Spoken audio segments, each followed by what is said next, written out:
السلام علیکم ورحمۃ اللہ وبرکاتہ۔ بسم اللہ الرحمن الرحیم۔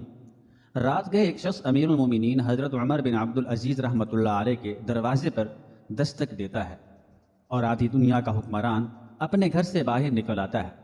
وہ شخص اپنے ہاتھ میں پکڑی اشرفیوں کی بھری تھیلی امیر المومنین کی طرف بڑھاتا ہے اور عرض کرتا ہے، اے امیر المومنین، میں اتنے سو میل دور فلاں بستی سے آیا ہوں اور یہ مال زکوٰۃ آپ کی خدمت میں پیش کرتا ہوں۔ امیر المؤمنین نہایت افسوس کے ساتھ کہتے ہیں کہ یہ مال راستے میں تقسیم کر دیا ہوتا، میرے پاس لانے کی کیا ضرورت تھی؟ نوبارد عرض کرتا ہے، یا امیر المؤمنین، سارے راستے آواز لگاتا آیا ہوں کہ لوگوں، زکوٰۃ کا مال ہے، کوئی تو لے لو، لیکن سینکڑوں میل کے اس سفر میں کوئی زکوٰۃ لینے والا نہ تھا۔ یہ امیر المؤمنین حضرت عمر بن عبد العزیز رحمۃ اللہ علیہ تھے، جن کی خلافت اسلامیہ میں اس قدر امن و امان اور خوشحالی تھی کہ سینکڑوں میل تک اشرفیوں سے بھرا ہوا مسافر بلا خوف و خطر سفر کرتا رہا اور اسے کوئی زکوٰۃ کا مستحق بھی نہ ملا، اور حکمران ایسا کہ جس کے گھر پر کوئی پہرا نہ تھا۔ نصف شب سائل کے دروازہ بجانے پر کسی نوبدار نے ڈانٹ ڈپٹ نہیں کی، بلکہ حکمران خود بستر سے بیدار ہوا اور آنے والے کو خوش آمدید کہا۔ حضرت عمر بن عبد العزیز رحمۃ اللہ تعالی علیہ کی کنیت ابو حفص تھی، بنو امیہ کے 8ویں حکمران تھے۔ سلیمان بن عبد الملک کے بعد تخت نشین ہوئے اور اپنی عمدہ اور پاکیزہ سیرت اور راشد روی اور پاک دامنی کے باعث مؤرخین کے ہاں خلفائے راشدین میں شمار کیے جاتے ہیں۔ سن 61 ہجری مدینہ منورہ میں جنم لیا۔ نندیال فاروقی خاندان سے تعلق رکھتا تھا۔ جواری روضہ اقدس کے باعث جہاں بچپن میں ہی قرآن پاک حفظ کر لیا، وہاں حضرت عبداللہ بن عمر رضی اللہ تعالی عنہ اور حضرت انس بن مالک رضی اللہ تعالیٰ عنہ سمیت متعدد صحابہ اور تابعین کے سامنے زانو تلمس طے کرنے کی سعادت بھی میسر آ گئی۔ والد محترم نے بھی تربیت میں کمی نہ ہونے دی۔ ایک بار بالوں کی آرائش کے باعث جماعت میں غیر حاضری ہوئی تو سخت گیر باپ نے عنفوان شباب میں قدم رکھنے والے نوخیز حضرت عمر بن عبد العزیز رحمۃ اللہ تعالی علیہ کے بعد ترشوا دیے۔ شاہی خاندان کے جسم و چراغ تھے، منہ میں سونے کا چمچ لے کر پیدا ہوئے۔ اس لحاظ سے شباب نہایت ہی نفاست اور خوش پوشاکی میں گزرا۔ خلیفہ بننے تک اعلیٰ معیار زندگی کے شاہانہ طور و طریق وتیرہ خاص رہے۔ عطریات و خوشبویات اور لباس و پہناوے میں حتیٰ کہ شاہی خاندان کے نوجوان بھی مات تھے۔ ناز و نام کے باوجود نہ صرف یہ کہ قواعد سے ہمیشہ مجتنب رہے، بلکہ عبادات میں ذوق و شوق اس پاکیزہ صرف نوجوان کا وصف خاص رہا۔ شاید اسی کے باعث مدینہ منورہ جیسے مقدس ترین شہر کی خدمت بطور گورنری بھی آپ کے حصے میں آئی۔ 706 تا 713 تک کم و بیش 6 سالہ اس دور میں مسجد نبوی کی تعمیر نو آپ کا شاندار کارنامہ ہے، جبکہ عدل و انصاف اور اہالیان مدینہ منورہ سے مہمانوں جیسے برتاؤ سے رعایا کے دل جیت لی۔ ولایت مدینہ منورہ کے دوران آپ نے 10 قابل ترین افراد کی ایک مجلس مشاورت بنائی تھی، جس کے پاس وسیع انتظامی اور عدالتی اختیارات بھی تھے۔ در حقیقت آپ کے پیشرو حکمرانوں نے اہل مدینہ سے حجاز سے کربلا تک جو سلوک کیا تھا، حضرت عمر بن عبد العزیز رحمۃ اللہ علیہ نے اس کی تاریخ ہی بدل ڈالی۔ سلیمان بن عبد الملک نے حضرت عمر بن عبد العزیز رحمۃ اللہ علیہ کو اپنا جانشین مقرر کیا تھا، لیکن آپ کو اس کی اطلاع نہیں تھی۔ 718 میں خلیفہ کے انتقال کے بعد مہر لگی بند وصیت پر شاہی عمائدین سلطنت اور اراکین خاندان خلافت سے بیعت لے گئے، اور جب اس لفافے کو کھولا گیا تو حضرت عمر بن عبد العزیز رحمۃ اللہ علیہ کا نام لکھا پایا۔ اس فیصلے پر اکثر افراد شاہی خاندان نے اظہار ناپسندیدگی کیا، لیکن شاہی چوکیداروں نے زبردستی بیعت کی، اور یوں حضرت عمر بن عبد العزیز رحمۃ اللہ علیہ تخت نشین ہوئے۔ تخت نشینی کے بعد مسجد میں خطاب کرتے ہوئے کہا کہ چاہو تو کسی اور کو اپنا حکمران بنا لو، لیکن عوام کی اکثریت نے خوش دلی سے آپ کی خلافت کو قبول کر لیا، جس سے ایک جمہوری حکومت کا آغاز ہوا، اور آپ نے خلیفہ اول حضرت ابو بکر صدیق رضی اللہ تعالی عنہ کے اولین خطبہ خلافت سے ملتا جلتا خطبہ ارشاد فرمایا، جسے تاریخ نے سنہرے حروف سے تحریر کیا ہے۔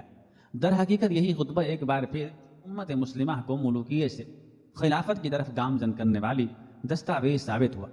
بار خلافت سے زندگی بالکل ہی تبدیل ہو گئی، اور نفاست و خوش لباسی ساری کی ساری فقر و درویشی میں تبدیل ہو گئی۔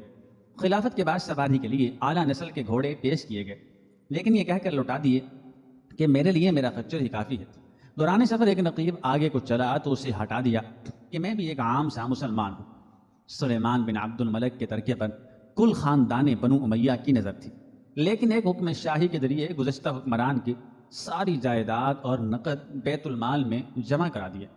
اہل بیت نبوی کی محبت و عقیدت میں باغ فدق، جو ایک عرصے سے گھمبیر مسئلہ تھا اور آپ کے پیشرو حکمرانوں نے اس پر غاصبانہ قبضہ کر رکھا تھا، اس کے اصل ورثاء خاندان بنو ہاشم کو لوٹا دیا۔ اس کے علاوہ بھی بنو امیہ نے آل علی کی جن جن جائیدادوں کو زبردستی اپنی تحویل میں لے رکھا تھا انہیں واگزار کرایا اور ان کے اصل مالکان کو لوٹا دیا، اور خطبہ جمعہ میں حضرت علی کرم اللہ وجہ الکریم کی شان میں جو گستاخیاں کی جاتی تھیں انہیں اپنی خلافت کے روز اول سے بند کرا دیا۔ حضرت عمر بن عبد العزیز رحمۃ اللہ تعالی علیہ نے اپنی خاندانی اور نجی زندگی بھی مکمل طور پر شریعت کے تابع کر دی اور خلفائے بنو امیہ کی بجائے خلفائے راشدین کے شعار کو اپنایا۔ خلافت کے بعد اپنی زوجہ کو حکم دیا کہ اپنے زر جواہرات اور زیورات بیت المال میں جمع کرا دو۔ اتنی بڑی ریاست، اور شاید اس وقت دنیا کی سب سے بڑی اور متبدل ریاست کے حکمران کے گھر کوئی خادمہ اور ملازمہ نہ تھی، بلکہ سلطنت کی خاتون اول اپنی ہاتھوں سے ہی گھر کا سارا کام سر انجام دیتی تھی، جبکہ یہ خاتون اول فاطمہ خلیفہ عبد الملک بن مروان کی بیٹی اور دو خلفاء ولید بن عبد الملک اور سلیمان بن عبد الملک کی بہن تھی۔ حضرت عمر بن عبد العزیز رحمۃ اللہ علیہ نے بیت المال پر خلیفہ کے ذاتی تصرفات کو کلیہ ختم کر دیا اور سیاسی رشوت کے طور پر دیے جانے والی شاہی عطیات و تحائف پر پابندی لگا دی۔ شاہی خاندان کے وظائف بند کر کے بیت المال کا رخ عوام کی طرف موڑ دیا۔ اس اقدام سے شاہی خاندان کو بے حد تکلیف ہوئی، یہاں تک کہ حضرت عمر بن عبد العزیز رحمۃ اللہ تعالی علیہ نے عام اعلان کرا دیا کہ شاہی خاندان کے کسی فرد نے کسی کی جائیداد زبردستی غصب کر رکھی ہے تو وہ اس پر دعویٰ کرے، اسے انصاف فراہم کیا جائے گا۔ اس وقت تک نو مسلموں سے بھی اس لیے جزیہ وصول کیا جاتا تھا کہ وہ جزیہ کے ٹیکسز سے بچنے کے لیے مسلمان ہوئے ہیں۔ حضرت عمر بن عبد العزیز رحمۃ اللہ تعالی علیہ نے اس ظالمانہ ٹیکسز کے خاتمے کا اعلان کیا اور اس کے علاوہ بھی رعایا پر ناجائز لگان ختم کر دیے گئے۔ ان اقدامات کے نتیجے میں فوری طور پر ریاست کی آمدنی میں بہت زیادہ کمی ہو گئی، جسے آپ نے سرکاری اخراجات میں کٹوتی سے پورا کیا، جبکہ دور رس نتائج بہت جلد نمودار ہونے لگے اور عوام میں خوشحالی عام ہو گئی۔ اور صرف ایک سال بعد یہ نوبت آ گئی کہ لوگ صدقات لے کر نکلتے تھے اور لینے والا نہیں ملتا تھا۔ فلاح عامہ کے لیے حضرت عمر بن عبد العزیز رحمۃ اللہ تعالی علیہ نے جگہ جگہ سرائیں بنائیں اور مسافروں کو 2 دنوں تک ریاست کی طرف سے کھانا بالکل مفت فراہم کیا جاتا تھا۔ حکمران کی اس خوبصورتی کا اثر بہت دور دور تک محسوس کیا گیا، یہاں تک کہ سندھ میں راجہ داہر جیسے حکمران کا بیٹا جے سنگھ بھی حضرت عمر بن عبد العزیز رحمۃ اللہ تعالی علیہ کے دور میں دائرہ اسلام میں داخل ہو گیا۔ تدوین و تحریر حدیث نبی صلی اللہ علیہ وآلہ وسلم آپ ہی کے حکم سے شروع کی گئی تھی، جو آپ کا رازوار علمی کارنامہ ہے۔ آپ نے اس وقت کے علماء کو خط لکھا کہ میں دیکھ رہا ہوں کہ اسناد طویل ہوتی جا رہی ہیں اور علم حدیث نبی صلی اللہ علیہ وآلہ وسلم مٹتا چلا جا رہا ہے، بس تم اس کو تحریر کر لو۔ امیر المومنین کے اس خط کے بعد سے احادیث کی کتابت کا باقاعدہ آغاز ہوا، جو بعد میں ایک زمانے کے اندر ایک بہت بڑے فن اور پھر قانون اسلامی اور فقہ شریعت کی بنیاد بنا۔ دشمنوں نے سر اٹھایا کہ حضرت عمر بن عبد العزیز رحمۃ اللہ علیہ چونکہ فقیر منش حکمران ہیں، اس لیے ان کی شرافت سے فائدہ اٹھایا جائے۔ چنانچہ باغیوں نے آذربائیجان میں ہزاروں معصوم مسلمانوں کا خون کر ڈالا۔ امیر المومنین نے اپنے سپہ سالار ابن حاتم کو چڑھائی کا حکم دیا، جنہوں نے اسلامی سپاہ کے ساتھ ایک بھرپور کارروائی کے ذریعے باغیوں کو بھاری نقصان پہنچا کر ان کا منہ موڑ ڈالا۔ دشمنوں کے لیے لوہے کا چنا ثابت ہونے والا حضرت عمر بن عبد العزیز رحمۃ اللہ علیہ اپنی رعایا اور سگی اولاد پر بے حد شفیق و مہربان تھا، اتنا زیادہ کہ انہیں دوزخ کی آگ کے قریب بھی نہیں بھٹکنے دیتے تھے۔ ایک بار اپنی چہیتی بیٹی آمینہ کو بلایا، وہ محض اس لیے باپ کے سامنے نہ آ سکی کہ اس وقت اس کے پاس مناسب سطر پوش کپڑے موجود نہ تھے، جو بعد میں اس کی خالہ نے اسے خرید کر فراہم کیے۔ حضرت عمر بن عبد العزیز رحمۃ اللہ تعالی علیہ کسی طرح کا تحفہ یا ہدیہ بھی قبول نہ کرتے تھے۔ ایک بار سیبوں کا ایک ٹوکرا پیش کیا گیا، دیکھ کر بہت تعریف کی لیکن قبول کرنے سے انکار کر دیا۔ سائل نے کہا کہ تحفہ قبول کرنا سنت نبوی صلی اللہ علیہ وآلہ وسلم ہے، جس پر جواب دیا کہ محسن انسانیت صلی اللہ علیہ وآلہ وسلم کے لیے تحفہ تھا، مگر میرے لیے رشوت ہے۔ کم و بیش 2.5 سالہ اقتدار خلافت راشدہ خود خاندان بنو امیہ کے لیے درد سر بن گیا تھا اور ان کے عیش و عشرت اور چیرہ دستیاں مان پڑ چکی تھی، چنانچہ غلام کو 7,000 کی رقم دے کر امیر المومنین کو زہر دے دیا گیا۔ معلوم ہونے پر غلام سے رقم لے کر بیت المال میں جمع کرا دی اور اسے آزاد کر کے حکم دیا یہاں سے فوراً نکل جاؤ کہ مبادہ کو اسے قتل کر دے۔ ابن عبد الحکم فرماتے ہیں جب حضرت عمر بن عبد العزیز رحمۃ اللہ تعالی علیہ کی اولاد آخر وقت میں ان کے پاس لائی گئی تو وہ اسے دیکھ کر رو پڑے تھے۔ بچے بھی رو رہے تھے کہ یہ رونے کی بات ہی تھی۔ حضرت عمر بن عبد العزیز رحمۃ اللہ علیہ کا جب آخری وقت قریب آیا تو ان کی بیوی فاطمہ اور ان کے بھائی مسلمہ بن عبد الملک ان کے پاس بیٹھے تھے۔ خلیفہ نے ان دونوں سے درخواست کی میرے پاس سے اٹھ جاؤ، میرے پاس کوئی مخلوق بڑی کثرت سے جمع ہو رہی ہے، وہ نہ جن ہے اور نہ انسان، اللہ تعالی ہی جانے یہ کون لوگ تھے، خدائے بزرگ و برتر کے فرشتے یا خدا کی کوئی اور غیر مرئی مخلوق تھی جو حضرت عمر بن عبد العزیز رحمۃ اللہ علیہ کی آخری وقت میں ان کے پاس آن جمع ہوئی تھی۔ مسلمہ اور ان کی بیوی فاطمہ نے ان کی خواہش کی تعمیل کی، ان کے پاس سے اٹھ گئے۔ وہ دونوں دوسرے کمرے میں آ گئے جہاں انہیں آواز آئی، کوئی پڑھ رہا تھا، پھر یہ آواز بند ہو گئی۔